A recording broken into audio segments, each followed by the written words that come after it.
ഇടിമിന്നലുള്ളപ്പോൾ സുരക്ഷിത ഇടം കണ്ടെത്തുക എന്നതാണ് പ്രധാനം. തുറസായ സ്ഥലങ്ങൾ ഒഴിവാക്കുക. ഒറ്റപ്പെട്ടതോ ഉയരമുള്ളതോ ആയ മരച്ചുവട്ടിൽ നിൽക്കരുത്. വാഹനം മരച്ചുവട്ടിൽ പാർക്ക് ചെയ്യരുത്.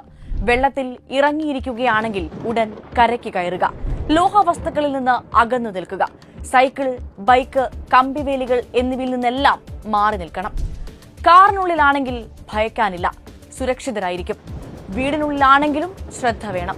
വൈദ്യുതി ഉപകരണങ്ങളുടെ പ്ലഗ് ഊരിയിടാം. ഫോൺ ചാർജിലിട്ട് ഉപയോഗിക്കാതിരിക്കാൻ ശ്രദ്ധിക്കുക. ബാൽക്കണിയിലോ ജനലിനരികിലോ നിൽക്കരുത്. ശക്തമായ മിന്നലുണ്ടെങ്കിൽ വീടിനകത്ത് റബ്ബർ ചെരുപ്പ് ഉപയോഗിക്കാൻ ശ്രദ്ധിക്കാം. തുണികൾ എടുക്കാൻ ടെറസിലേക്ക് പോകരുത്. മിന്നലേറ്റാലും ചില കാര്യങ്ങൾ ശ്രദ്ധിക്കാനുണ്ട്. മിന്നലേറ്റയാളിന്റെ ശരീരത്തിൽ വൈദ്യുതി പ്രവാഹം ഉണ്ടാകില്ല. അതിനാൽ തന്നെ അവരെ തൊടാനോ പ്രഥമ ശുശ്രൂഷ നൽകാനോ ഭയക്കരുത്. മിന്നലേറ്റയാൾക്ക് ശ്വാസമില്ലെങ്കിൽ CPR നൽകി എത്രയും വേഗത്തിൽ ആശുപത്രിയിൽ എത്തിക്കുക. ഏപ്രിൽ മെയ് മാസങ്ങളിലും ഒക്ടോബർ മാസത്തിലുമാണ് സംസ്ഥാനത്ത് ഏറ്റവും കൂടുതൽ മിന്നൽ അപകടങ്ങൾ ഉണ്ടാകുന്നത്.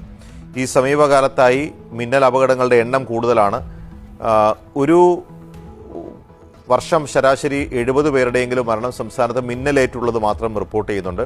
കാലാവസ്ഥാ മുന്നറിയിപ്പോണ്ട് നമ്മൾ ഇപ്പോൾ പറഞ്ഞ പോലത്തെ അവബോധം കൊണ്ടുമൊക്കെ അതിൻ്റെ ആഘാതത്തെ കുറച്ചു കൊണ്ടുവരാൻ കഴിഞ്ഞിട്ടുണ്ട്. പക്ഷേ മിന്നലിൻ്റെ തീവ്രത സംസ്ഥാനത്ത് കൂടി വരികയാണ്. ഇപ്പോൾ ഏപ്രിൽ മെയ് മാസത്തിലും